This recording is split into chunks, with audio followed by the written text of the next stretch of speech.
Hello दोस्तों, आदिल त्यागी study lecture में आपका स्वागत है। हम इस वीडियो में कक्षा 9 के गणित को पढ़ेंगे, जिसमें प्रश्नावली 1.1 के सभी प्रश्नों को हल करेंगे। इन प्रश्नों को हल करने से पहले हम इसकी छोटी छोटी चीजों को सीख लेते हैं। जैसे नंबर 1 है वास्तविक संख्या। तो हमने इंट्रोडक्शन की जो वीडियो मैंने बना के डाली है उसमें पढ़ रखा है कि वास्तविक संख्या क्या होती है। और वास्तविक संख्या जो होती है वो दो संख्याओं से मिलकर बनी होती है। एक तो परिमेय संख्या और एक अपरिमेय संख्या। तो परिमेय संख्या को सीखेंगे कि परिमेय संख्या क्या होती है।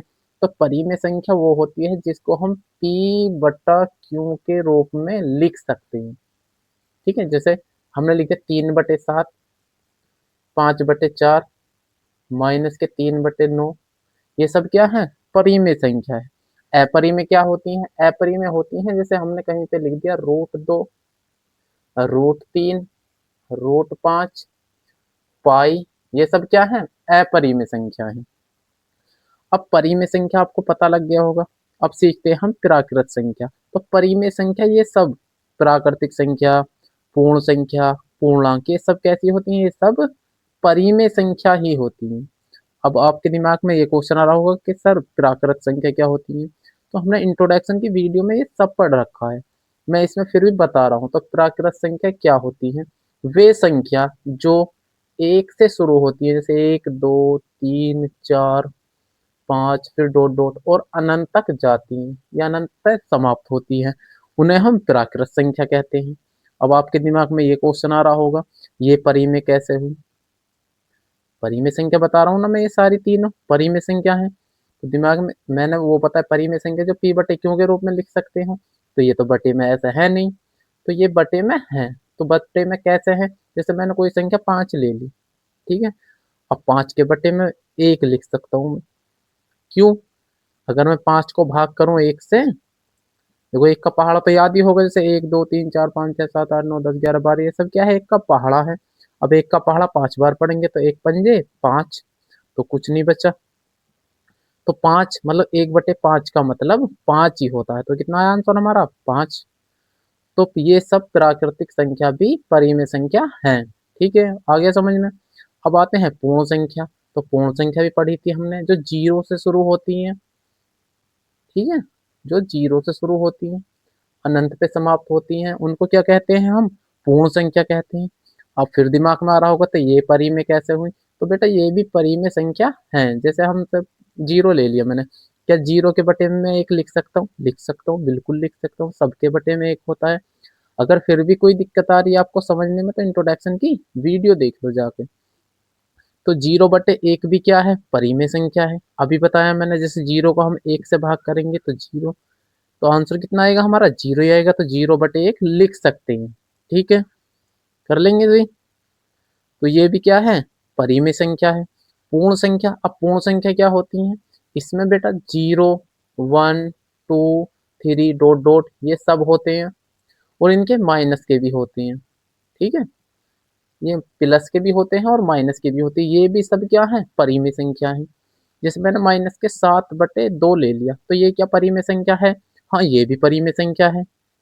परिमेय संख्या है, इसको बोलेंगे हम ऋणात्मक परिमेय संख्या। ऋणात्मक परिमेय संख्या। परिमेय संख्या क्यों ऋणात्मक क्यों बोल रहे? क्योंकि इसमें माइनस का चिन्ह आ रहा है, इसलिए इसे मैं ऋणात्मक परिमेय संख्या बोलूंगा। तो ये सब क्या है? परिमेय संख्या है। तो क्वेश्चन आ सकता है, क्या जीरो परिमेय संख्या है? तो जीरो हाँ एक परिमेय संख्या है। आ गया होगा समझ में। अब अपरिमेय क्या होती है? अपरिमेय मैंने अभी बताया, जो √2, √3, √5, √4 अपरिमेय नहीं होती। जैसे √4 आ जाता है इसके अंदर, तो √4 अपरिमेय नहीं होती। क्यों नहीं होती? हम इसके गुणनखंड कर सकते हैं। तो √4 को मैं लिख सकता हूँ 2 × 2, लिख सकता हूँ नहीं? अब ये क्या होगा? जोड़े में से एक बाहर आ जाएगा तो ये 2 आएगा, और 2 तो इसमें आ रहा है, तो 2 तो परिमेय संख्या है। तो दो अपरि ये √4 एक अपरिमेय नहीं। ठीक है, चलिए तो अब प्रश्नावली 1.1 का पहला प्रश्न है, क्या शून्य एक परिमेय संख्या है?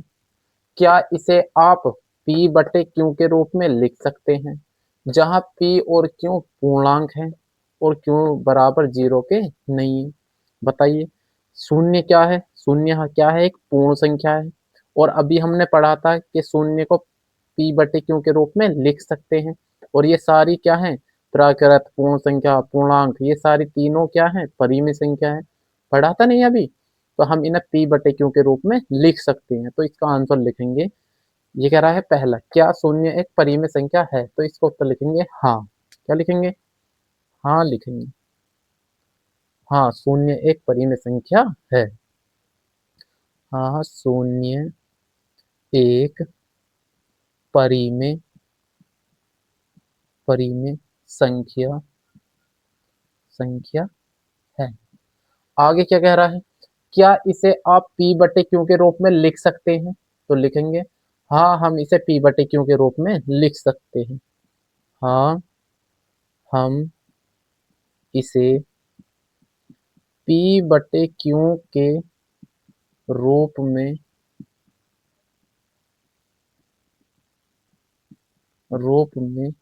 लिख सकते हैं। लिख सकते हैं। जैसे जैसे करके लिख दिखा देंगे लिख के। जैसे मैंने लिख दिया 0/1, 0/5, कुछ भी ले लो बटे में, तो उत्तर हमारा कितना आएगा, 0 ही आएगा। और 0 मैंने बताया क्या है, परिमेय संख्या है। 0/10, कुछ भी लिख दो भाई, ठीक है। तो अगला क्वेश्चन है, 3 और 4 के बीच में 6 परिमेय संख्या ज्ञात कीजिए। ठीक है, जैसे यहाँ पे लिख रहा है 3 और यहाँ लिख रहा है 4 संख्या रेखा है। तो इसके बीच में अनंत अनंत मतलब बहुत सारी परिमेय संख्या आती है। परिमेय संख्या मतलब ऐसे 3/5, 4/7, ये बहुत सारी इनके बीच में आती हैं। तो किसी भी संख्या कहीं पे तुमने देखा होगा 3, 4, 5 ऐसा लिखा रहता संख्या रेखा पे, तो इनके बीच में अनंत परिमेय संख्या होती है, बहुत सारी परिमेय संख्या होती है। ठीक है, तो हमें केवल 6 बतानी है। तो बहुत सारी होती, पता नहीं कौन सी बता दें। तो इसलिए 3 और 4 के बीच में 6 परिमेय संख्या ज्ञात करने के लिए 6 पूछ रहा ना, तो इससे ज्यादा से आपको गुणा भाग करना है। चलिए पहले मैं आपको करके दिखाता हूँ कैसे करना है, बिल्कुल आसान है। तो देखो पहला, जैसे यहाँ पे 3 है, 3 के बटे में मैं 1 लिख सकता हूँ, बिल्कुल लिख सकता हूँ, कोई दिक्कत नहीं होनी चाहिए। सभी के बटे में 1 होता है, लिख सकते हैं। अब मुझे इसका तुल्य संख्या बनानी है, तुल्य भिन्न बनानी है। कक्षा 4-5 में सीखी होंगी तुल्य भिन्न बनानी। ठीक है, तो अब मैं इसे तुल्य भिन्न कैसे बनाऊंगा, ध्यान से देखो। 3/1, अब 6 पूछ रहा तो इससे ज्यादा गुणा करनी है। आप 7/7 से भी कर सकते हो, ऐसे 7 से ऊपर 7 से नीचे, तो भी आंसर सेम आ जाएगा। ठीक है, लेकिन हम ऐसा करेंगे, बहुत सारी होती है ना, तो मैं 10 से करूंगा, सब में 10 से रखूंगा। ठीक है, अगर आंसर सीट से मिलाना तो 7 से कर लेना। ठीक है, अब मैं क्या करूंगा, इसमें तुल्य भिन्न बनाने के लिए 10 से ऊपर और 10 से नीचे इसमें गुणा करूंगा। जितनी पूछा उससे आगे कितनी से भी गुणा कर सकते हो आप। जैसे 6 पूछी, 7 से कर दो, 8 से कर दो, 9 से, 10 से, मैं हर बार 10 से करूंगा। तुल्य भिन्न बनानी ना, तो तुम्हें कुछ नहीं करना, जब भी ऐसे सवाल दे दे आपको 10 से ऊपर 10 से नीचे गुणा करनी है।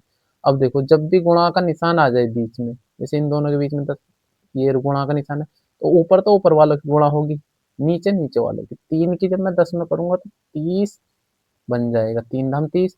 1 की 10 में करूंगा तो 10 बन जाएगा। अब देखो 0 से 0 कट जाएगा, 3/1 ही तो बचेगा, 3 ही तो बचा। आया समझ में? नहीं लिख सकता हूँ मैं 3/1 को, या 3 को मैं 30/10 लिख सकता हूँ। अब है 4। ठीक है, तो 4 को देखो, 4 के बटे में 1 लिख सकता हूँ, जैसे इसे लिखा था, लिख सकते हैं बिल्कुल आसानी से, बराबर। फिर 4/1 लिख लेंगे, यहाँ पे गुणा का निशान लगाएंगे। 10 से इसमें करनी है, 10 से इसमें करनी, जितने से यहाँ करी वही करना, सेम सेम टू सेम। अब देखेंगे ध्यान से, ऊपर ऊपर वाला की गुणा, 10 चौक 40 और 10 एकम 10, इतना कर लोगे आप। ठीक है, तो यहाँ पे हम लिखते हैं, जैसे यहाँ पे लिख लेता हूँ मैं, 30/10 लिख लिया। और ये कितना है, 40/10। अब मैं इन दोनों के बीच में बताऊंगा बस, आ रहा समझ में? 30/10 और 40/10 के बीच में, भैया 0 से 0 कैंसिल होगी तो 4/1 ही तो मैं 3 को लिख सकता हूँ 30/10 और 40 को लिख सकता हूँ 4 को लिख सकता हूँ 40/10 लिख सकता हूँ, नहीं।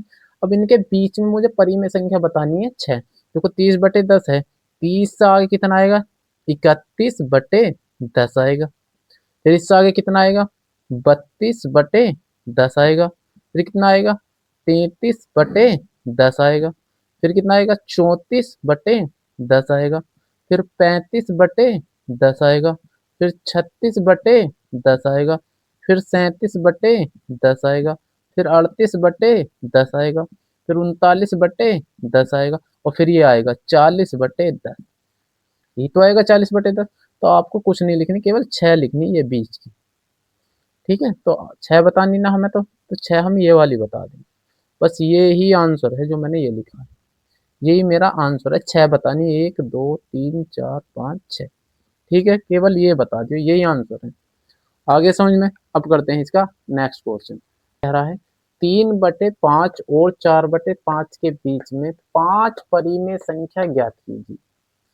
सेम जैसा भी करा था क्वेश्चन नंबर 2, वैसे ही करेंगे। तो पहले मैं 3/5 लिख लेता हूँ। अब इसके तुल्य भिन्न बनाऊंगा। तो तुल्य भिन्न बनाने का तरीका मैंने एक बता दिया आपको। 3/5, इसमें ऊपर भी 10 से गुणा कर दो और नीचे भी 10 से गुणा कर दो। तो करते हैं। 3 धाम 30 बटे और 10 पंजे 50। देखो, जैसे मैं 0 से 0 काटूंगा, ये काट दिया। 3/5 ही तो बचा, तो मैं इसे लिख सकता हूँ। ठीक है, चलिए ऐसे सेम इसे करेंगे। 4/5, इसको क्या करेंगे हम? 4/5, ठीक है, इसमें गुणा कर देंगे 10 से ऊपर और 10 से नीचे, ऐसे ऊपर ऊपर वालों की गुणा करेंगे। तो 4 धाम 40 बटे 5 धाम 50। तो ये लिख सकता हूँ नहीं मैं? लिख सकते हैं। 0 से 0 कैंसिल होगी तो 4/5 ही आ जाएगी। तो किस किस के बीच में बतानी है? 30/50 और 40/50 के बीच में मुझे कितनी बतानी है? 5। बताइए तो। 30/50 के बाद कितना आएगा? 31/50 आएगा। फिर 32/50 आएगा। फिर 33/50 आएगा। फिर 34/50 आएगा। फिर 35/50 आएगा। फिर 36/50 आएगा। फिर 37/50 आएगा। ऐसे चलता चला जाएगा। हमें कितनी बतानी है? खाली 5, तो 5 बता देंगे। ठीक है, कितनी होगी? 5 बतानी, बस 5 ये रही। यही आंसर है हमारा। चलिए अब अगला क्वेश्चन करते हैं। समझ में आ गया होगा। क्वेश्चन नंबर 4 है, नीचे दिए गए कथन सत्य है या असत्य, कारण के साथ अपने उत्तर दीजिए। चलिए इसे क्वेश्चन को करने से पहले कुछ छोटी छोटी चीजें फिर से दोबारा से सीखते हैं। जैसे प्राकृत संख्या, तो प्राकृत संख्या क्या होती है? जैसे जो 1 से शुरू होती है, अनंत पे खत्म होती है, 1 2 3 4, फिर डॉट डॉट अनंत पे समाप्त होती है, इनको क्या बोलते हैं? प्राकृत संख्या। पूर्ण संख्या कौन सी होती है? जो 0 से शुरू होती है, 0 1 2 3, ये सब क्या होती हैं? पूर्ण संख्या। पूर्णांक क्या होती हैं? जो ये तो सारे होते हैं इसमें, ठीक है, और इनके माइनस के भी होते हैं। ठीक है, ये होते हैं पूर्ण संख्या। परिमेय संख्या क्या होती है? जिनको हम ऐसे लिखते हैं, 3/5, 3/7, 9/11 लिख दो, कुछ भी इस तरह से। ये सब क्या होती है? परिमेय संख्या, जिनको हम p/q के रूप में लिख सकते हैं। ठीक है, ध्यान से देखो। प्राकृत संख्या, सॉरी प्राकृतिक संख्या, जैसे 1 2 3 4, ये पूर्ण संख्या है। हाँ है, क्यों? क्योंकि ये सारी इसमें आ रही है। ठीक है, तो ये प्राकृतिक संख्या सारी इसमें है। क्या ये सारी पूर्णांक है? हाँ, ये सारी पूर्णांक हैं। क्यों? ये सारे इसमें आ रहे हैं। तो पहला क्वेश्चन देखेंगे, ध्यान से समझिए। क्या कह रहा है? प्रत्येक प्राकृत संख्या, इसकी बात कर रहा है, प्राकृत संख्या। प्रत्येक प्राकृत संख्या एक पूर्ण संख्या है। क्या ये सारी पूर्ण संख्या है? बताओ, ये क्या इसमें है सारी? हाँ है, दिख रही होंगी आपको, सब है इसमें। ठीक है, 0 और फालतू है। तो ये कथन सत्य हुआ या असत्य? तो ये कथन हुआ हमारा सत्य। कैसा हुआ? यहाँ पे लिख देंगे हम सत्य। अब ये क्या कह रहा है? अपने कारण के साथ अपने उत्तर दीजिए। अब इसका कारण भी बताना, क्योंकि।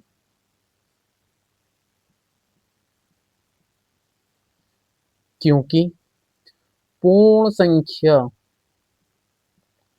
पूर्ण संख्या, पूर्ण संख्या के समूह में, समूह में सभी, सभी प्राकृत संख्या हैं। प्राकृत संख्या हैं, ठीक है। ये सारी इसमें है, इस वजह से ये कथन सत्य हुआ कि सारी प्राकृतिक संख्या पूर्ण संख्या है, तो ये कथन क्या हुआ, सत्य हुआ। पता लग गया क्यों हुआ, क्योंकि ये सारी इसमें है। अब अगला क्वेश्चन है, प्रत्येक पूर्णांक, ये सारे पूर्णांक, ये सारे, ठीक है, ये एक पूर्ण संख्या है, क्या ये सारे इसमें है, ये सारे नहीं है, केवल ये है। देखो -1 इसमें नहीं है, -2 इसमें नहीं है, -3 नहीं है, तो सारे प्रत्येक पूर्णांक, क्या सारे पूर्णांक कोई सा ना कोई सब इसमें है, तो नहीं है। पता लग गया क्यों नहीं है, क्योंकि जैसे -3 भी नहीं है इसमें, तो -2 भी नहीं है, ठीक है। तो इसे कहेंगे हम असत्य, असत्य। अब कारण भी बताना, क्योंकि, क्योंकि देखो इसमें -3 नहीं है, तो चलो यही ले लेते हैं, -3 पूर्ण संख्या नहीं, पूर्ण संख्या संख्या नहीं है, ठीक है, माइनस वाले इसमें नहीं है, इस वजह से। अगला क्या कह रहा है, प्रत्येक परिमेय संख्या एक पूर्ण संख्या है, ये सारी परिमेय हैं, प्राकृतिक भी परिमेय, ये भी परिमेय, ये भी परिमेय। जो सॉरी जो दुनिया की और भी परिमेय हैं, क्या वे सारी पूर्ण संख्या हैं, ऐसा नहीं है। क्यों नहीं है, जैसे -3 इसमें नहीं है, ये भी तो परिमेय है, ये इसमें नहीं है। जैसे देख लो 3/5 कहीं है इसमें, 3/1 तो है लेकिन 5 नहीं है, तो इस वजह से ये भी क्या हुआ, असत्य। तो लिख देंगे असत्य, असत्य। अब इसका रीजन दे देंगे, क्योंकि, क्योंकि 3/5 पूर्ण संख्या नहीं है, पूर्ण संख्या, पूर्ण संख्या नहीं है। चलिए, तो ये एक्सरसाइज कंप्लीट होगी। अगर मेरी वीडियो अच्छी लगी तो वीडियो को लाइक और अपने दोस्त तक शेयर करना बिल्कुल ना भूलें।